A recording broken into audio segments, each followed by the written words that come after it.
오늘 우리가 함께 나눌 주제는요, 주기도문입니다. 우리 잘 알고 계시죠? 우리 작년에도 제가 했던 기억이 나요. 작년에도 우리가 하이델베르그 요리문답 하면서 이 주기도문, 이 주기도문은 빠지지 않아요. 사도신경과 이 주기도문은 항상 등장해요.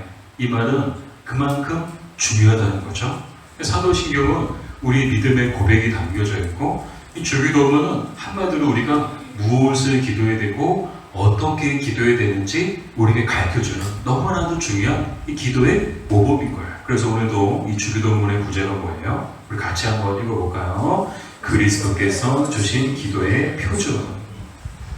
그리스도께서 우리에게 주신 기도의 표준이 바로 주기도문이라는 거예요.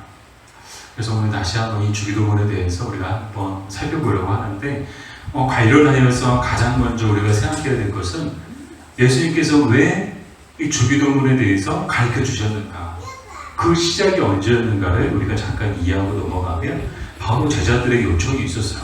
예수님께 우리가 기도를 어떻게 해야 되는지, 무엇을 기도해야 되는지 가르쳐 달라고 예수님께 요청을 하니까 예수님께서 가르쳐 줬죠. 그래서 너희는 기도할 때 이렇게 기도해라, 그렇게 이제 해서 이제 오늘 본문이 주기도문이 시작됐죠. 자, 첫 번째, 기도의 대상. 이 기도의 대상은 누굴까요? 바로 하늘에 계신 우리 아버지시라는 거예요. 아버지가 누구예요? 하나님. 그렇죠, 하나님이죠. 근데 하나님을 뭐라고 부르라는 거예요? 아버지라고 부르래요. 이게 놀라운 일 아니에요? 이 당시에는 굉장히 충격적인 일이었어요. 감히 하나님을 아버지라고 부를 수 있는 사람은 아무도 없었거든요. 도리어 하나님은 아버지라고 하면 신성 모독이 되거든요. 아니, 인간이, 비천한 인간이 감히 창조주이신 하나님을 아버지라고? 말도 안 돼. 그 당시에는 충격적인 일이죠. 근데 예수님은 그 하나님에 대해서 아버지라고 부르라는 거예요. 그럼 왜 아버지라고 부르라고 하시느냐? 바로 이 그리스도의 은덕 덕분이죠. 이 그리스도에게 우리에게 주신 그 놀라운 구속의 은혜를 힘입어서 우리는 하나님을 담대하게 아버지라고 부를 수 있게 된 거예요. 전에는 아버지라고 감히 어떻게, 아니 비천한 인간이 감히 하나님을 아버지라고 어떻게 부려요? 아빠라고 부를 수 없거든요.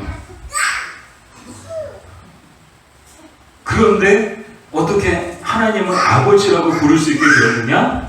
바로 그리스도 덕분에, 그리스도의 구속의 은혜 덕분에 우리가 하나님을 아버지라고 자신있고 거침없이 담대하게 부를 수 있게 된 줄로 믿습니다. 요한복음 1장 12절이죠. 우리 같이 읽어볼까요?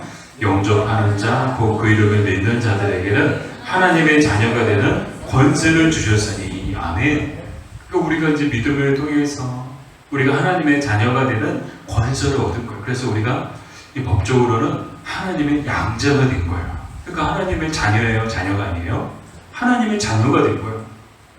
전에는 하나님의 자녀가 아니었어요. 그러나 우리가 예수 그리스도의 구속의 은혜를 힘입음을 통해서 우리가 하나님의 자녀가 되었죠. 그러니까 자녀가 됐으니까 하나님을 아버지라고 부를 수 있게 된 거예요. 근데 여기서 중요한 게 뭔가 하면 하나님과 우리의 관계를 이 아버지가 보여준다는 거예요. 즉, 이 아버지라는 이 고백을 통해서 하나님과 우리의 관계가 어떤 관계라는 거예요? 아버지와 자녀의 관계라는 거예요. 하나님과 우리의 관계가 어떤 관계라고요? 아버지와 자녀의 관계라는 거예요. 이 자녀들만이 아버지라고 부를 수 있지, 자녀가 아닌 자들이 아버지라고 부를 수는 없거든요.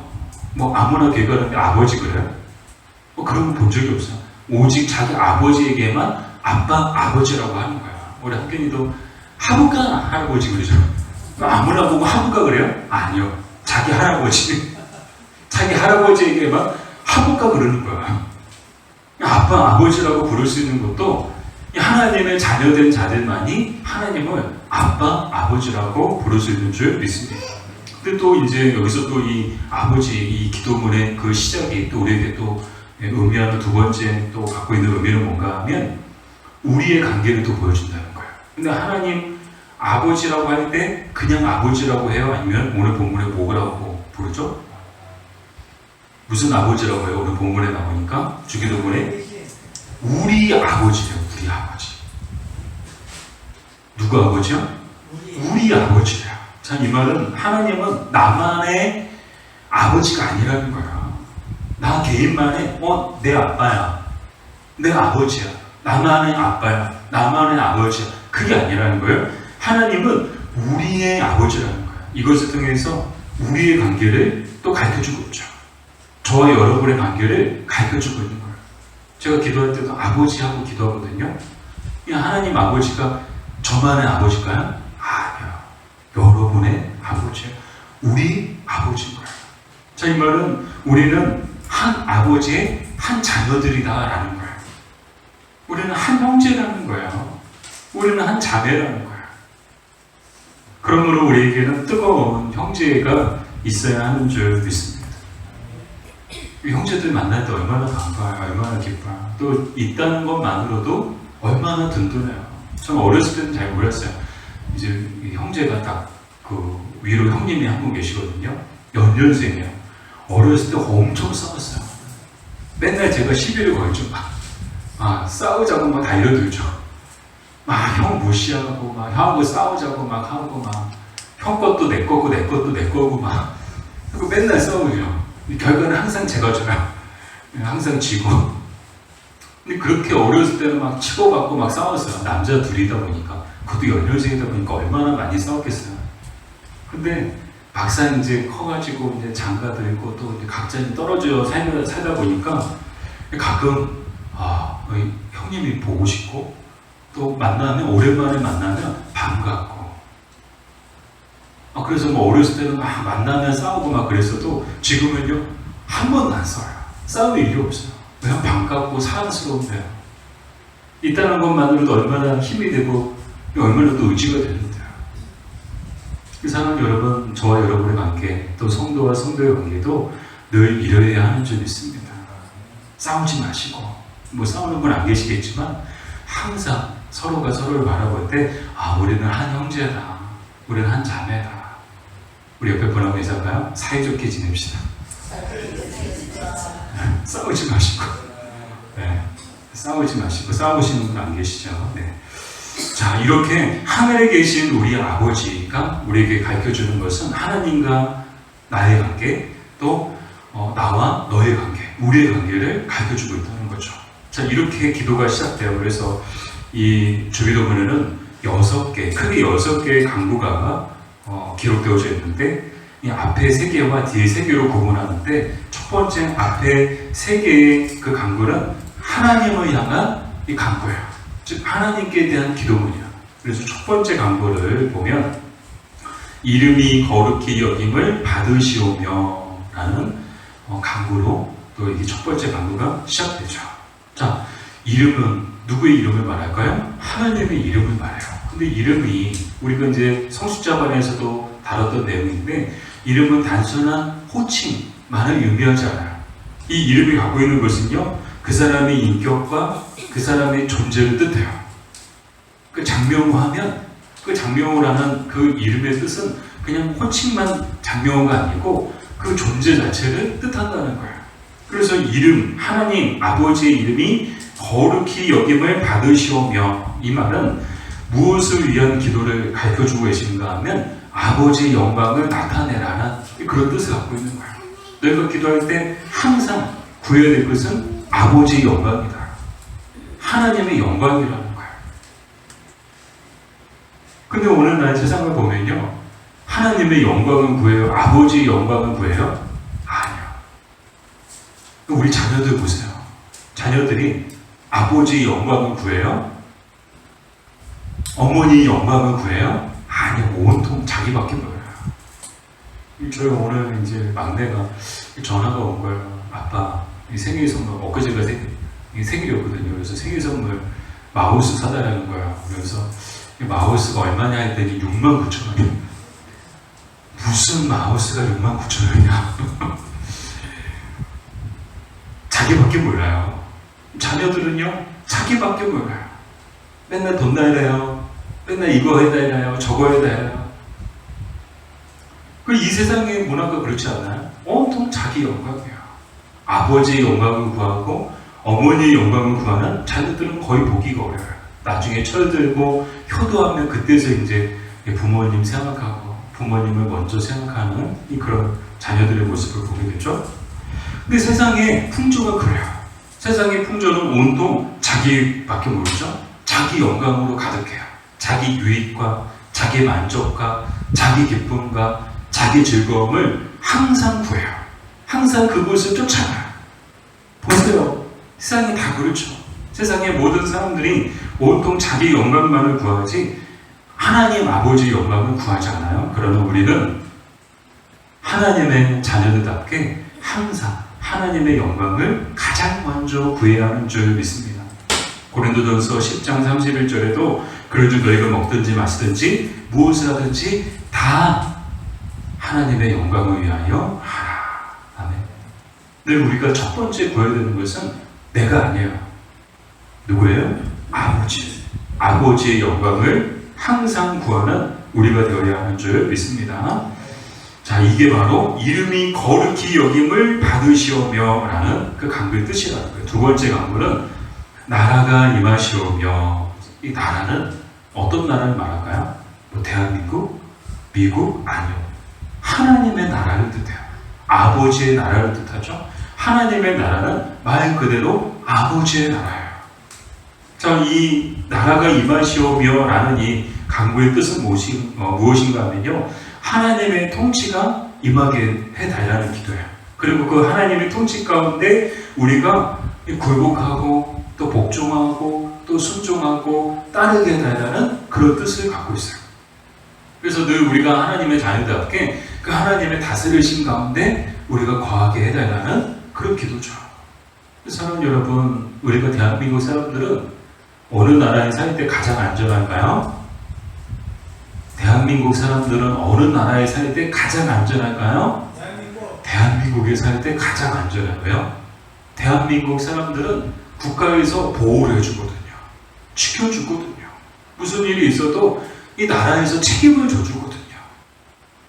아무도 때로는 부모조차 책임을 못 져줄 때 나라에서 책임을 져줘요. 왜요? 대한민국 국민이니까.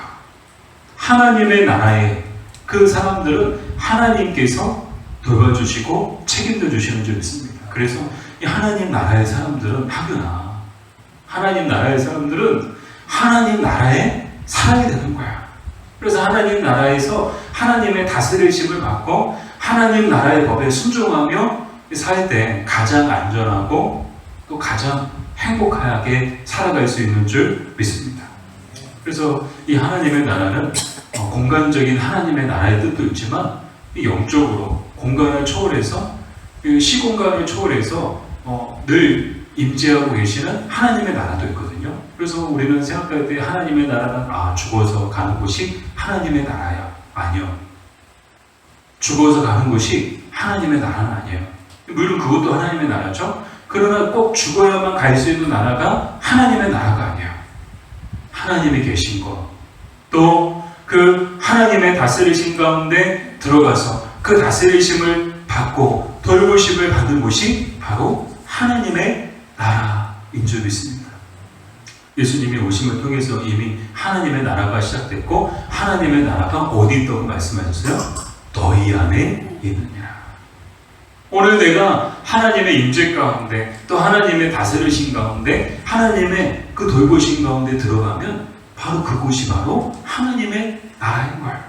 사랑하는 여러분, 여러분의 가정이 하나님의 나라가 되기를 주님의 이름으로 축복합니다.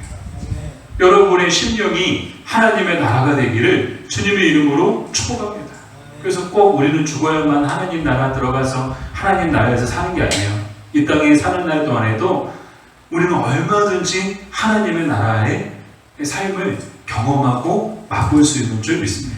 근데 이 하나님의 나라를 맛볼 수 있는 가장 좋은 시간과 장소는 바로 교회예요. 우리는 교회를 통해 또 교회 안에서의 예배와 또 교회 안에서의 성도의 교제를 통해서 뭐 하는 거예요? 하나님의 나라를 맛보는 거예요. 하나님의 나라를 경험하는 거예요. 그래서 하나님의 나라가 이런 곳이구나. 여러분 교회 오면 행복하세요? 아니면 교회 오면 슬프세요? 교회 오면 여러분 마음이 평안하세요? 아니면 교회 오면 심란하세요? 후자는 좀 문제가 있어요. 전자여야 되겠죠. 마음이 기쁘고 마음이 평안하고. 이 세상에서는 심란해요. 가정에서도 심란해요. 일터에서도 심란해요. 그런데 교회 모으면 마음이 평안해요. 이게 뭐예요? 하나님의 나라가 이 안에서 우리 안에 임했기 때문이죠. 자, 그래서 여러분, 우리가 하나님의 나라는 결코 멀리 있지 않습니다. 이 나라가 임하시오며 라는 것은 하나님의 통치와 그 통치하신 가운데 우리가 들어가게 해달라는 그런 기도의 내용이죠. 자, 세 번째 강구. 세 번째 강구는 뭔가 하면 뜻이 하늘에서 이루어진 것 같이 땅에서도 이루어지이다. 아멘. 자, 이제는 하나님의 뜻에 대한 그런 기도의 내용이 나오죠. 이 기도는 한마디로 하나님의 뜻에 우리가 복종하게 해달라는, 그래서 우리의 복종을 통해, 우리의 신종을 통해 결국에는 이 땅 가운데 하나님의 뜻이 이루어지게 해달라는 그런 기도의 내용을 갖고 있어요. 근데 오늘날 이 세상을 보면 온통 자기의 뜻으로 가득하죠. 자기의 뜻, 자기 계획, 자기 생각. 아버지의 뜻을 구하지 않아요? 그러나 정말 하나님의 자녀들은 이 땅 가운데 사는 날 동안에 늘 자기 뜻, 자기의 생각, 자기 계획보다 항상 하나님의 뜻을 먼저 구하고 하나님의 그 계획을 먼저 묵상하고, 그래서 우리의 삶을 통해 우리를 향하신 하나님의 뜻이 이루어지기를 간절히 기도하고, 또 그래서 우리의 삶이 하나님의 뜻을 이루어드리는 도구와 통로가 되게 해달라고 늘 하나님 앞에 기도해야 합니다. 예수님께서도 그런 기도를 하셨죠. 겟세마네 동산에서 누구 뜻을 구하셨어요? 당신의 뜻을 구하셨나요? 하나님 앞에 내 뜻대로 해주세요. 하나님 내 뜻대로 해주세요. 내 뜻대로 되게 해주세요. 내가 원하는 대로 되게 해주세요. 라고 기도하셨어요? 아니요. 겟세마네 동산에서 어떤 기도를 들으셨나요? 아버지의 뜻대로, 아버지께서 원하시는 대로 해달라고 하나님 앞에 기도를 하게 되죠. 그래서 여러분, 우리도 이런 기도를 올려드릴 수 있어야 하는 줄 믿습니다. 이 새벽에도 이게 이제 바울 사도행전을 보고 있죠. 오늘 새벽에도 나눴던 내용이었어요. 그래서 바울이 드디어 로마에 도착했죠. 그래서 로마에 도착하는 그 모습을 보면서 정말 그 과정이 결코 순탄치 않았어요. 여러 가지 어려움도, 우여곡절들, 여러 번 죽을 뻔했어요. 그럼에도 불구하고 결국에는 로마에 도착했어요. 로마에 도착한 것은 이 바울이 가지고 있던 의지의 결과 때문이 아니고 바로 하나님의 섭리의 결과 때문이다. 그래서 하나님의 뜻이 이 바울이 로마에 가는 거예요. 로마에서 복음을 전하는 거예요. 그래서 여러 가지 어려움과 방해들이 있었지만 그럼에도 결국에는 하나님께서 하나님의 뜻을 바울을 통해 이루어가시는 것을 보게 되죠. 사랑하는 여러분, 저와 여러분의 인생 가운데에도 오늘 우리가 만나게 되고 오늘 우리가 있는 그 모든 것들이 다 우리 의지의 결과라고 우리는 생각할 수도 있어요. 그러나 아니에요. 하나님의 섭리의 결과인 거예요. 그래서 하나님께서는 결국에는 하나님의 뜻, 아버지의 뜻을 이루어 가시게 되는 것을 우리는 보게 되죠. 그래서 이 세 번째 강구가 갖고 있는 의미는 뭔가 하면 이제 우리가 하나님의 뜻을 이루는 삶을 살게 되라는 그런 결단의 기도인 거예요. 저 여러분에도 이런 믿음의 결단이 있기를 바랍니다. 정말 우리의 삶을 통해서 우리를 향하신 하나님의 뜻이 이루어지게 되라고. 우리를 향하신 하나님의 뜻을 아는 분도 있고 모르는 분도 계실 거예요. 그러면 아시는 분은 그 하나님의 뜻이 이루어지기를, 모르는 분들은 잘 모르지만 하나님께서 가르쳐 주시고, 잘 모르지만 결국에는 아버지의 뜻이 이루어지게 해달라고. 그래서 우리의 모든 기도는 한마디로 뭐로 한 문장으로 요약될 수 있는데, 주의 뜻이 이루어지게 하소서라는 이 한 문장으로 우리의 모든 기도는 요약될 수 있다는 거예요. 자, 이것이 이제 이 앞부분 세 개의 강구였고요. 그 뒷부분을 살펴볼게요. 나머지 세 개의 강구를 살펴볼 텐데, 이 나머지 세 개의 기도는 우리를 위한 기도예요. 자, 이제 여러분, 얼마나 이 반은 하나님을 향한 기도였고요, 반은 우리를 위한 기도예요. 이 균형을 보세요. 이 조화를 보세요. 우리의 기도도 그래야 된다는 그러해야 한다는 거예요. 항상 기도할 때 나밖에 자기만 위해서 기도하는 것이 아니고 항상 하나님을 위한 기도를 올려드리고, 그러고 난 뒤에 비로소 우리의 기도에 그 간구를 올려드릴 수 있어야 한다는 거죠. 자, 네 번째 간구는 뭔가? 오늘 우리에게 일용할 양식을 주시옵고. 아멘. 자, 일용할 양식을 하나님 앞에 구하라고 말씀하시죠. 근데 일용할 양식이란 삼시세끼 밥만을 의미하잖아요. 말 그대로 오늘 살아가는데, 오늘이라는 이 하루를 살아가는데 필요한 모든 것을 말하죠. 자, 오늘 이 하루를 살기 위해서 우리에게 필요한 게 뭐가요? 밥 빼놓고 있다. 또 뭐가 필요할까요? 물도 필요한데, 물 필요해. 또 밥하고 물만 있으면 네? 공기도 필요해. 맞아, 그쵸. 공기도 필요하죠. 또 뭐가 필요해?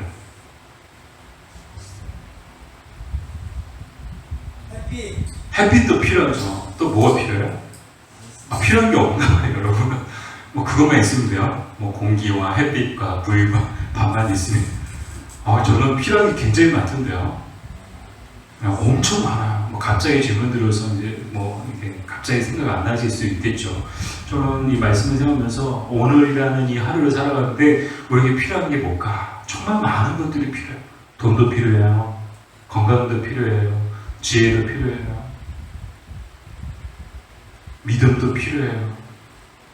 정말 필요한 것들이 정말 많아요.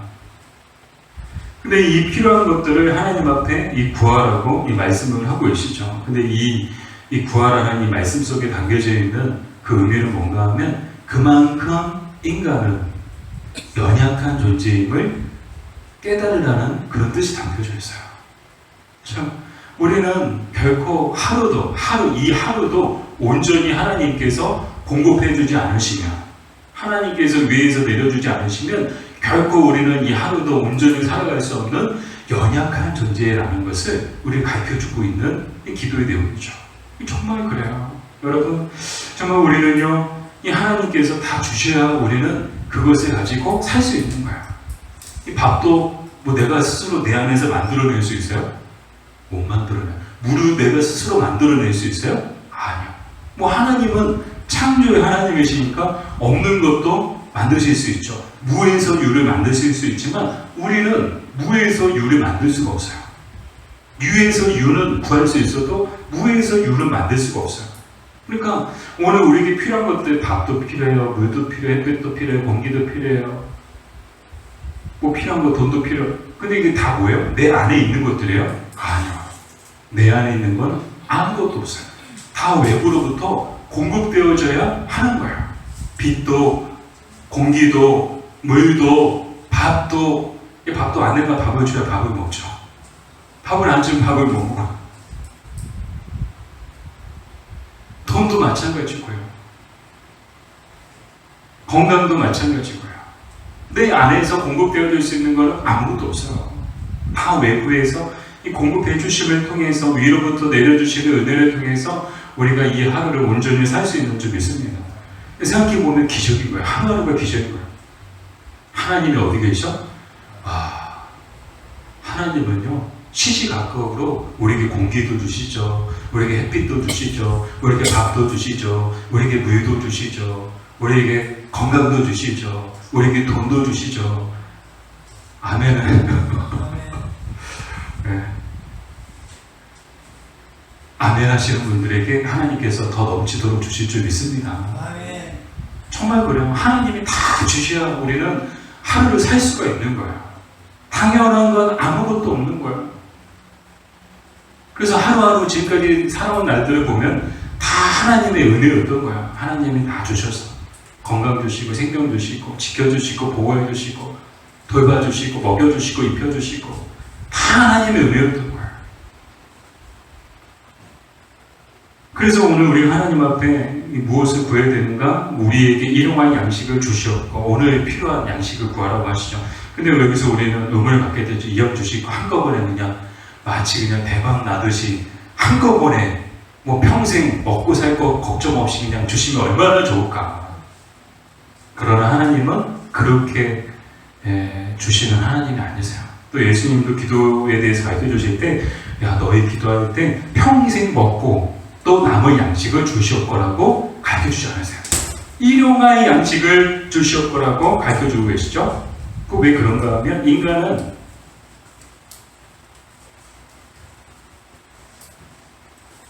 참 망각의 동물이에요.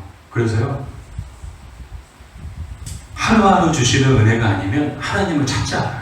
평생 먹고도 남을 양식과 돈이 있다고 생각해 보세요. 하나님 안 찾아요. 기도 안 해요. 교회 안 다녀요. 왜요? 평생 먹고 살 게 있는데 뭐가 아쉬워서 하나님을 찾겠어요. 자기 잘난 맛에 자기가 가지고 있는 부와 명예와 권세에 취해서 그렇게 살아가는 거예요. 그래서 하나님께서 많이 안 주실 때는 이유가 있는 거예요. 많이 안 주실 때는 예를 보니까 많이 주면은 분명히 하나님 떠날 것 같으니까 믿음 생활 안 하고 방탕한 삶을 살 것 같으니까 하나님께서 일부러 많이 안 주시는 거예요. 여러분, 우리의 은혜가 우리에게 족한 줄 믿습니다. 감사하면서 살아야 돼요. 없으면 내 믿음이 연약해서 하나님께서 이만큼만 주시는 거야. 그래서 날마다 하나님 안에 거하고 하나님 앞에 구하고 그래서 하나님 앞에 매달리고 하나님을 의지하고 그렇게 살아가라고 하나님께서 우리의 삶 가운데 이렇게 또 섭리로서 일하시는구나 라고 받아들이면 되는 거예요. 근데 간혹 많이 부어주시는 분들이 계세요. 그런 분들은요, 어떻게 될까요? 거기서 쌓아두고 있으면 안 되는 거예요. 흘려보내야 하는 줄 믿습니다. 어제도 이제 인문학 강좌를 우리 도서관에서 했거든요. 화요일마다 이제 한 5주 하는데 어제 첫 번째 시간을 어제 했어요. 그래서 참 좋았거든요. 그래서 어제 다뤘던 책이 정약용 선생이 쓴 유배지에서 보낸 편지였어요. 근데 어제 다루면서 이 기억에 남는 내용이 뭔가 하면 재물을 오래 보존하는 길이 뭔가. 여러분, 재물을 오래 보존하는 길이 뭘까요? 정약용 선생은 우리는 은행에 맡겨두면 재물을 오래 보존한다고 생각하죠. 근데 정약용 선생은 재물을 오래 보존하는 길은 무엇인가 하면 남에게 나누어 주는 것이다. 이게 정신적으로 사용하는 거예요. 재물을 정신적으로 사용하는 거예요. 그러면 그런 사람들은 그의 이름이 죽은 후에도 1000년까지 간다는 거예요. 그래서 재물을 오래 보존하는 길은 뭐냐? 남에게 나누어 주는 거. 자기가 가지고 있는 이 많은 재물을 남에게 나누어 주는 거. 여러분, 하나님께서 물질의 복을 많이 주신 분 혹시 계신가요? 그러면 그것을 쌓아두지 마세요. 쌓아두지 마시고 나누어 주세요. 이것이 천국의 하나님 나라의 보물을 쌓아두는 거예요. 또 하나님께서 그만큼 물질을 복을 주신 이유도 너 그것을 많이 쌓아두고 야 너 혼자 호의호식하면서 살아라 라고 주신 것이 아니고 나누어 주면서 베풀면서 살라고 주신 물질과 또 부와 재물인 줄 믿습니다. 자, 다섯 번째 간구는 우리 죄를 사하여 주시옵고. 아멘. 자, 이 기도는 어떤 내용인가 하면 하나님 앞에서 우리가 순결한 삶을 살게 해달라는 이 기도의 내용인 거예요. 인간은 부패한 본성이 남아있어요. 그래서 믿는 사람들도 여전히 부패한 본성이 남아있어가지고 어느 집사님이 그러시더라고요. 저는요, 교회에서의 모습과 집에서의 모습이 달라요. 교회에서는 항상 선한 척, 착한 척, 항상 웃는 척 하는데 집에 가면요, 막 성질이 막 올라오고요, 막 쏘아붙이고요, 막 욱하고요, 막 그래요. 그렇게 이야기를 하시더라고요. 왜 그래요? 우리 안에 부패한 본성이 남아있기 때문이에요. 그래서 우리는 여전히 늘 범죄할 수밖에 없죠. 그 범죄하는 가운데 그 죄를 가지고 있으면 거룩하신 하나님 앞에 우리는 나아갈 수 없는 거예요. 그래서 늘 하나님 앞에 나아갈 때는 늘 우리의 죄를 고백하며 나아가야 한다는 거죠. 그리고 더 나아가서 우리의 죄를 하나님께 구하고 고백하고 그 죄에 대한 용서함을 받기 위해서는 우리도 용서하는 자가 되어야 한다는 거예요. 우리에게 잘못하는 사람들이 있어요? 있어요, 없어요? 있어요. 우리도 잘못하기도 하지만 우리에게 잘못하는 사람들도 있거든요. 그런 사람들까지도 용서할 때 그런 사람들을 용서할 때 우리도 주님께 용서를 받을 수 있다는 거예요. 우리 성경에 보면 만 달란트 빚진 자와 100데나리온 빚진 자에 대한 비유가 등장하죠. 이 만 달란트와 100데나리온은 비교할 수 없는 금액이에요.